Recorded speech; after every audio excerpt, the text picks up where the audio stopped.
ಆತ್ಮೀಯ H16 news ವೀಕ್ಷಕರೇ, ನಾನು ನಿಮ್ಮವ M. ಮಲ್ಲಪ್ಪ ಜೋತಾವರ್. ತಮ್ಮಲ್ಲಿ ಇವತ್ತೊಂದು ವಿಶೇಷವಾಗಿ KPCC ಕಚೇರಿಯಲ್ಲಿ ನೆಹರೂರವರ ಪುಣ್ಯಸ್ಮರಣೆ ಕಾರ್ಯಕ್ರಮದಲ್ಲಿ ನಮ್ಮ ಸಿದ್ದರಾಮಯ್ಯವರು ಒಂದಿಷ್ಟು ಮಾತುಗಳನ್ನು ಮಾತಾಡಿದ್ದಾರೆ.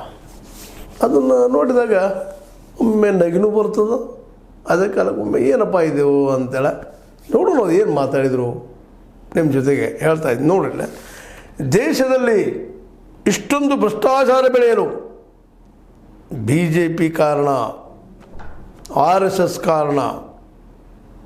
ಈ ಭೂಮಿಯಲ್ಲಿ BJPಯವರು ಅತ್ಯಂತ ಭ್ರಷ್ಟರು. ಈ ಭೂಮಿಯಲ್ಲಿ BJPಯವರು ಅತ್ಯಂತ ಭ್ರಷ್ಟರು ಅಂತ ಸಿದ್ದರಾಮಯ್ಯನವರು ಹೇಳ್ತಾ ಇದ್ದಾರೆ. ಈ ದೇಶದಾಗ ಭ್ರಷ್ಟಾಚಾರ ಬೆಳೆಯೋದಕ್ಕೆ RSS ಕಾರಣ ಮತ್ತು BJP ಕಾರಣ ಅಂತ. ಟೀಕೆ ಮಾಡಲಿ, ಟೀಕೆ ಮಾಡೋದು ತಪ್ಪಂತಲ್ಲ. ಹೌದು, ಎದುರಾಳಿಗಳನ್ನು RSS ಮತ್ತು BJP ಟೀಕೆ ಮಾಡಲಿ, ಈ ದೇಶದ ಸ್ವತಂತ್ರದ ಮಾತಾಡೋದು. ಆದರೆ ಸತ್ಯದ ನೆಲಗಟ್ಟಿನ ಮೇಲೆ ಮಾತಾಡಬೇಕಾಗ್ತದೆ. ಇದರಲ್ಲಿ ಒಂದು ಮಾತು ಹೇಳ್ತಾ ಇದ್ದಾರೆ, ಏನಪ್ಪ ಅಂದರೆ ಈ ಭೂಮಿಯಲ್ಲಿ BJPಯವರು ಅತ್ಯಂತ ಭ್ರಷ್ಟರು ಅಂತ ಹೇಳ್ತಾ ಇದ್ದಾರೆ. ಅದು ಅವ್ರ ದೃಷ್ಟಿಯಲ್ಲಿ ಕರುಣೂ ಇರ್ಬೋದು, ಇಲ್ಲಂತಲ್ಲ. ಇನ್ನೊಂದು ಮಾತು ಮಾತಾಡ್ತಾರೆ, ದೇಶದಲ್ಲಿ ಇಷ್ಟೊಂದು ಭ್ರಷ್ಟಾಚಾರ ಬೆಳೆಯಲು BJP ಮತ್ತು RSS ಕಾರಣ ಅಂತ ಹೇಳ್ತಾ ಇದ್ದಾರೆ. ಅವಷ್ಟೇ ಕಾರಣ, ಮತ್ತೆ ಕಾರಣ ಅಲ್ವಾ? ಇದು ಮೂಲಭೂತ ಪ್ರಶ್ನೆ ಇತ್ತು.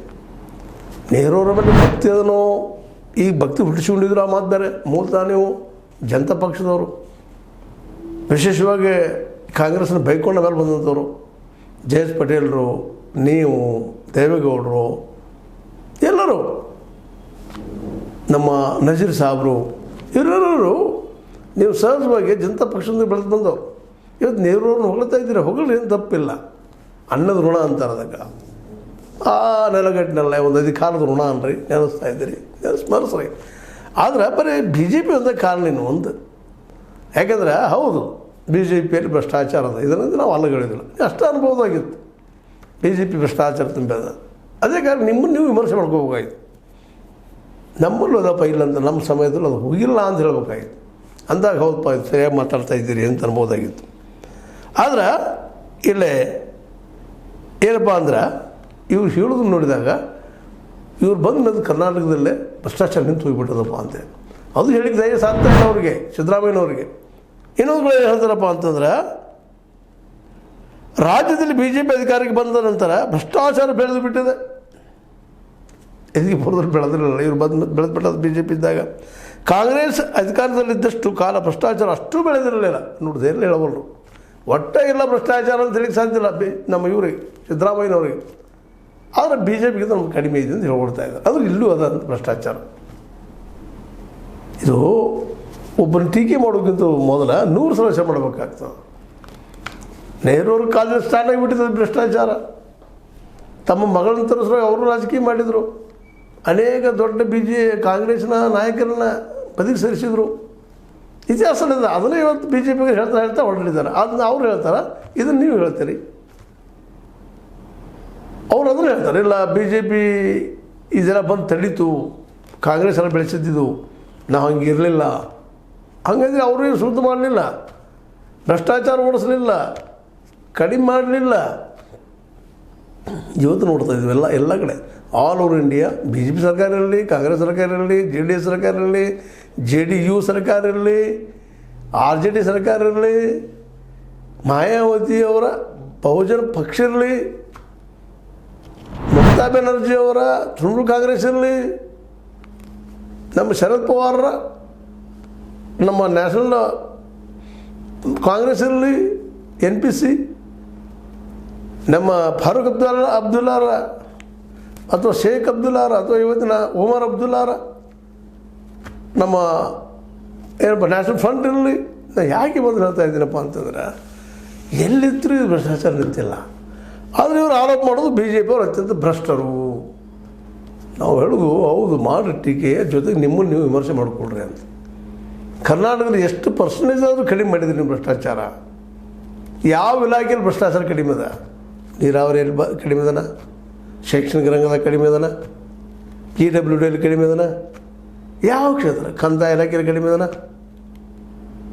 ಹೋಗ್ರಿ, ಯಾವ್ದು ಹೇಳ್ತೀರಿ ಹೇಳ್ರಿ. ಅರಣ್ಯ ಇಲಾಖೆಯಲ್ಲಿ ಕಡಿಮೆ ಅದನ, ಯಾವ ಇಲಾಖೆಗೆ ಹೋದರೂ ಎಲ್ಲ ಡಿಪಾರ್ಟ್ಮೆಂಟ್ದಲ್ಲೇ ಲಂಚ್ ಇಲ್ಲದೆ ಕೆಲಸ ಆಗೋದಿಲ್ಲ. ಲಂಚ ಕೊಟ್ಟರಾಗ ಮಂಚ ಸಿಗೋದಿಲ್ಲ. ಈ ಪರಿಸ್ಥಿತಿ ಇಲ್ಲದ. KPSC ಮನೆ ನೀವು ಸ್ವತಃ ಡಿಸಿಷನ್ ತೊಗೊಂಡ್ಬಿಟ್ರಿ, ಬಟ್ ಮಾಡಿ ತೋರಿಸಿದ್ದು. KPSC ನೇರವಾಗಿ CID ನೀವು ನೇಮಿಸಿದ್ದು, ಬಟ್ ಮಾಡಿ ತೋರಿಸಿದ್ದು ಭ್ರಷ್ಟಾಚಾರ ಅಂತ ಹೇಳಿದ್ರಿ. ಹೇಳಿತ್ತದು ಹೇಳಿದ್ರು, ಅದನ್ನು ಇವತ್ತು ಅವ್ರನ್ನೆಲ್ಲ ಬಿಡುಗಡೆ ಮಾಡಿದ್ರಿ. ಯಾಕೆ ನೀವು ಭ್ರಷ್ಟಾಚಾರ ಸಹಿಸೋದಿಲ್ಲ ಅಂದ್ರೆ ಅವ್ರನ್ನ ಯಾಕೆ ಬಿಡುಗಡೆ ಮಾಡಿರಿ? ಅಂದ್ರೆ ಅವ್ರನ್ನ ಯಾಕೆ ಪ್ರಾಸಿಕ್ಯೂಷನ್ಗೆ ಅಂದ್ರೆ ವಿಚಾರಣೆಗೆ ಯಾಕೆ ಬಿಡಲಿಲ್ಲ?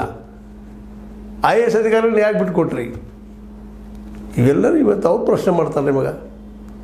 ಇಲ್ಲ, ಅದು ಮುಖ್ಯ ಅಲ್ಲ. ನೀವು ಭ್ರಷ್ಟಾಚಾರವನ್ನು ಎಷ್ಟು ತಡೀತಾ ಇದ್ದೀರಿ, ಎಷ್ಟು ಮಟ್ಟಿಗೆ ತಡೆದಿದ್ದೀರಿ, ಅದು ಹೋಗಲಾಡ್ಸೋಕೆ ಏನು ಮಾಡ್ತಾ ಇದ್ದೀರಿ? ಬರೀ ಇನ್ನೊಬ್ಬರು ಭ್ರಷ್ಟಾಚಾರಿ ಅಂದರೆ ನೀವೇ ಆಚಾರಿ. ಅದಕ್ಕಾಗಿ ಈ ಸಂದರ್ಭದಲ್ಲೇ ನಿಶ್ಚಿತವಾಗಿ ಹೇಳಬೇಕಾಗಿದ್ದು, ಎರಡೂ ಪಕ್ಷಗಳು ಇವತ್ತು ಭ್ರಷ್ಟಾಚಾರ ತುಂಬ ಹೋಗಿದ್ದಾವೆ. ಪರ್ಸೆಂಟೇಜ್ ಅವರು ಎಲ್ಲ ಪಕ್ಷಗಳಲ್ಲೂ ಅದ. ಈ ಪಕ್ಷದ ಇಲ್ಲ ಅಂತ ಯಾರೂ ಹೇಳಿಕ್ಕೆ ಸಾಧ್ಯ ಇಲ್ಲ. ಇವತ್ತು ಎಲ್ಲರೂ ಭ್ರಷ್ಟಾಚಾರಗಳಾಗ್ತಾ ಇದ್ದಾರೆ.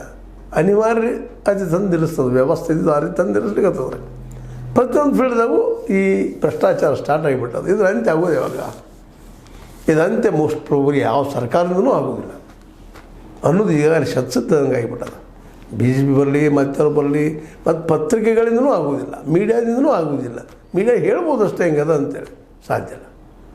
ಮತ್ತು ನ್ಯಾಯಾಂಗದಲ್ಲೂ ಸಾಕಷ್ಟು ಕೇಸ್ಗಳಿದ್ದಾವೆ ಭ್ರಷ್ಟಾಚಾರದ ಕುರಿತಾಗಿ, ಅದರಿಂದ ಯಾಕೋ ಸಾಧ್ಯ ಆಗಿಲ್ಲ. ಇವನ್ ನ್ಯಾಯಾಂಗಕ್ಕೂ ಸಹಿತ ಇವತ್ತು ಆರೋಪಗಳು ಬರ್ತಾಯಿದ್ದಾವೆ ಭ್ರಷ್ಟಾಚಾರದ ಇಲ್ಲ ಅಂತೇಳಿ. ಅಂದಾಗ ಹೋಗೋದು ಹೆಂಗಿದು?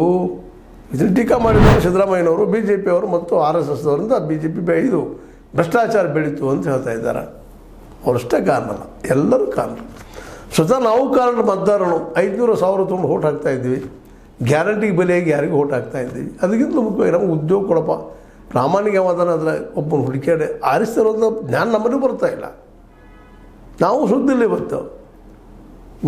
ಸಾಕಷ್ಟು ಹೇಳಿದ್ದೇನೆ ಈ ಮಾತನ್ನು. ಚಲೋ ವೆಲ್ ಎಜುಕೇಟೆಡ್ ಇದ್ದಂಥವ್ರನ್ನ, ಚಲೋ ಯೂನಿವರ್ಸಿಟಿ ಪ್ರೊಫೆಸರೋ ಅಥವಾ ಕಾಲೇಜ್ ಪ್ರೊಫೆಸರೋ, ಸ್ವತಃ ಪೊಲಿಟಿಕಲ್ ಸೈನ್ಸ್ ರಾಜನೀತಿಯಲ್ಲಿ ಕಲಿಸೋರು ಸಹಿತ ನಮ್ಮಲ್ಲಿ 10 ಓಟದವ್ರಿ, 5 ಓಟದವು ಎಷ್ಟು ಕೊಡ್ತೀರಿ ಅಂತ ಕೇಳೋ ಪ್ರಸಂಗ ಇದ್ದಾಗ ಈ ವ್ಯವಸ್ಥೆ ಬದಲಾಗಿದ್ರೆ ಹೆಂಗಾಗ್ತದೆ? ಅದಕ್ಕೆ ಅಂತಾರೆ ಅವರು ರಾಜಕಾರಣಿಗಳು, MLAಗಳು, MP ಗಳು. ಅಲ್ಲ ರೀ, ನೀವು ಕೇಳ್ತೀರ ಅದಕ್ಕೆ ರೊಕ್ಕ ಕೊಡ್ತೀವಿ ನಾವು ಅಂತ ಅವ್ರು ಹೇಳ್ತಾರೆ. ಅವ್ರು ಕೊಡ್ತಾರೆ, ನಾವು ತೊಗೊಳ್ತೀವಿ ಅಂತ ಇವ್ರು ಹೇಳ್ತಾರೆ. ಅಂದರೆ ಒಟ್ಟಾರೆ ಇಡೀ ವ್ಯವಸ್ಥೆ ಭ್ರಷ್ಟಾಚಾರದ ಗೂಡಾಗಿದೆ. ಇದು ಹೋಗೋದು ಹೆಂಗಂದ್ರೆ, ಒಂದು ಇಲ್ಲಿ ಮತದಾರ ಜಾಗೃತಿ ಆಗಬೇಕಾಗಿದೆ. ಮತದಾರನ ಸ್ವತಃ ತಾನು ಯೋಗ್ಯರನ್ನ ಆಯ್ಕೆ ಮಾಡ್ಕೋಬೇಕಾಗ್ಯದ. ಯಾರು ಯೋಗ್ಯರಿದ್ರೆ ಹೋಗಿ ಅವ್ರು ಹೇಳಿದ್ ನೀನೆಲ್ಲಪ್ಪ ಆರಿಸ್ತರ್ತೀವಿ ಅಂತ ಹೇಳ್ಬೇಕಾಗ್ಯದ. ಇಲ್ಲ ಕಡಿಮೆ ಭ್ರಷ್ಟರು ಹೇಳಿದ್ರೆ ಅವ್ರು ಹುಡುಕಬೇಕಾಗ್ಯದ. ಯಾರೂ ಇಲ್ಲಂದ್ರೆ ನೋಟ ಅದ. ಒಂದು ಭಾಳ ಒಳ್ಳೆ ಕೆಲಸ ಆಗ್ಯದ ನೋಟದಿಂದ.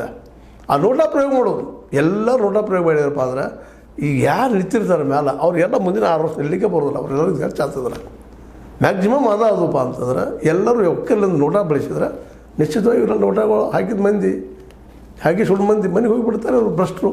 ಹೌದಪ್ಪ, ಭ್ರಷ್ಟರಿದ್ದವ್ರಿಗೆ ಯಾಕೆ ಓಟ್ ಹಾಕ್ಬೇಕು ಅನ್ನುವಂಥ ಚಳವಳಿ ಮತದಾರರಿಂದ ಬರಬೇಕು. ಅದು ಬರೋದು ಯಾವಾಗ? ನಮ್ಮನ್ನು ಹೆಂಗಾಗಿದೆ ಅಂದ್ರೆ, ಬೆಕ್ಕಿನ ಕೊರಳಿಗೆ ಗಂಟೆ ಕಟ್ಟಬೇಕಪ್ಪ ಅಂತ ಇಲ್ಲಿಗಳು ಹೇಳ್ತಾವೆ. ಅದು ಕಟ್ಟವ್ರು ಯಾರು? ಬೆಕ್ಕಿನ ಕೊರಳಿಗೆ ಗಂಟೆ. ಹೀಗಾಗಿ ಈ ನೆಲೆಯಲ್ಲೇ ನಮ್ಮ ಸಿದ್ದರಾಮಯ್ಯರು ಹೇಳಿದಂತಹ BJPಯವರು ಅತ್ಯಂತ ಭ್ರಷ್ಟರು, RSS ಅವರು ಭ್ರಷ್ಟರು ಅಂತ ಹೇಳಿದ್ರು. ತಮ್ಮ ಸರ್ಕಾರ ತಮ್ಮದೇನು ಸಾಧ್ಯದ? ಭ್ರಷ್ಟಾಚಾರ ಓಡಿಸ್ಲಿಕ್ಕೆ ಸಾಧ್ಯದನಾ ಅನ್ನೋದ್ರ ಬಗ್ಗೆ ಚಿಂತನೆ ಮಾಡಬೇಕು. ಜೊತೆಗೆ ಅದು ಜಾಗೃತಿ ಮಾಡಬೇಕು. ಜನರಲ್ಲೇ ಇಂಥವ್ರು ಓಟ್ ಹಾಕ್ಬಾರ್ದಪ್ಪ ಸ್ವತಃ ಅವರು ಹೇಳಬೇಕು. ಯಾಕಂದ್ರೆ ಸಾಕಷ್ಟು ರಾಜಕೀಯದಲ್ಲಿ ಏಳು ಬೀಳನ್ನು ಕಂಡಿದ್ದಾರೆ. ಇವತ್ತು ರಾಜಕೀಯದ ಅಂತ್ಯಕ್ಕೆ ಬಂದಿದ್ದಾರೆ. ಮತ್ತು ನೆಕ್ಸ್ಟ್ ಟೈಮ್ ಅಂತ ಅವ್ರು ಸೇಮ್ ಮಾಡೋದಿಲ್ಲ ಇವರು ಕಾಂಗ್ರೆಸ್ಸಿಗರು. ಅದು ಅಷ್ಟು ಗಟ್ಟಿದ್ದ ಮಾತು ಹೆಂಗಿದೆ. ಇನ್ನು ಮುಂದಿನ 2.5 ವರ್ಷ ಬರುತ್ತಲ್ಲ ಗ್ಯಾರಂಟಿ ಇಲ್ಲ. ಈಗ 2.5 ವರ್ಷ ಮುಗ್ಯಾಕೆ ಬಂದದ, ಏನೇನು ದುಂಡು ಆಗ್ತದೆ ನೋಡ್ಬೇಕು. ಆದರೆ ಏನೋ ಒಂದು ವೇಳೆ ಸಪೋಸ್ ಬಿಟ್ಟರು ಸಹಿತ ಮುಂದಿನ 2.5 ವರ್ಷ ಅಷ್ಟೇ ಇವರು. ಅದರ ನಂತರ ಸಾಧ್ಯನೇ ಇಲ್ಲ. ಅಂದಾಗ ಒಂದು ಒಳ್ಳೆಯ ಆಡಳಿತವನ್ನು, ಭ್ರಷ್ಟಾಚಾರ ರಹಿತ ಆಡಳಿತವನ್ನು ಯಾಕೆ ಕೊಡಬಾರದು? ಇನ್ನೊಬ್ರು ಟೀಕಾ ಮಾಡೋದು ಹುಡುಗಿಂದು. ಹೌದು, ಜನರಿಗೆ ಅವ್ರು ಭ್ರಷ್ಟಾಚಾರ ಹೇಳಿ ನಿಮ್ಗೆ ಓಟ್ ಹಾಕ್ತಾರೆ ಮಂದಿ, ಆ ಮಾತು ಬೇರೆ. ಅದು ನಿಜವಾಗಿ ಒಳ್ಳೆ ಕೆಲಸ ಮಾಡಿದ್ರು ಸಾಧ್ಯತೆ ಇಲ್ಲ ಅಂತಲ್ಲ ಅನ್ನೋದು ಸಾಮಾನ್ಯ ಅಭಿಪ್ರಾಯ. ಇದಕ್ಕೆ ನೀವು ನಿಂತೀರಿ ಸಿದ್ದರಾಮಯ್ಯನವರ, ಅವ್ರ ಬೆಂಬಲಿಗರ ಮತ್ತು ಅವ್ರ ವಿರೋಧಿಗಳ ಎಲ್ಲರೂ ಕೇಳೋ ಪ್ರಶ್ನೆ ಇಷ್ಟ, ಯಾವ ರೀತಿ ಭ್ರಷ್ಟಾಚಾರ ಓಡಿಸೋದು? ಎಲ್ಲರೂ ಹೇಳ್ತಾ ಇದ್ದೀರಿ ಅವ್ರು ಭ್ರಷ್ಟರು, ಇವ್ರು ಭ್ರಷ್ಟರು ಅಂತೇಳಿ. ಆದರೆ ಈ ಭ್ರಷ್ಟಾಚಾರ ಕಿತ್ತಾಕೋ ಪ್ರಯತ್ನ ನಿಜವಾಗಿಯೂ ಆಗ್ತದನ ಈ ದೇಶದಲ್ಲೇ? ಆದರೆ ಮತದಾರರಿಂದ ಮಾತ್ರ, ಜಾಗೃತ ಮತದಾರರಿಂದ ಮಾತ್ರ ಅಂತ ನಮಗೆ ಅನಿಸ್ಲಿಕ್ಕತ್ತದ. ನಿಮಗೇನು ಅನಿಸ್ಲಿಕ್ಕತ್ತದ? ನಾನು ಹೇಳಿದ್ದು ನೀವು ಲೈಕ್ ಮಾಡಿ, ಶೇರ್ ಮಾಡಿ, ಕಮೆಂಟ್ ಮಾಡಿ. ಜೊತೆಗೆ ಸಬ್ಸ್ಕ್ರೈಬ್ ಆಗೋದು ನಿಲ್ಲಿಸ್ಕೋಬೇಡ್ರಿ. S60 ನ್ಯೂಸ್ ಅರ್ಥ ಸಿತಾರಾಮ್, ಇದು ಸತ್ಯದ ಕೈಗೊಂಡು ವಂದನೆಗಳು.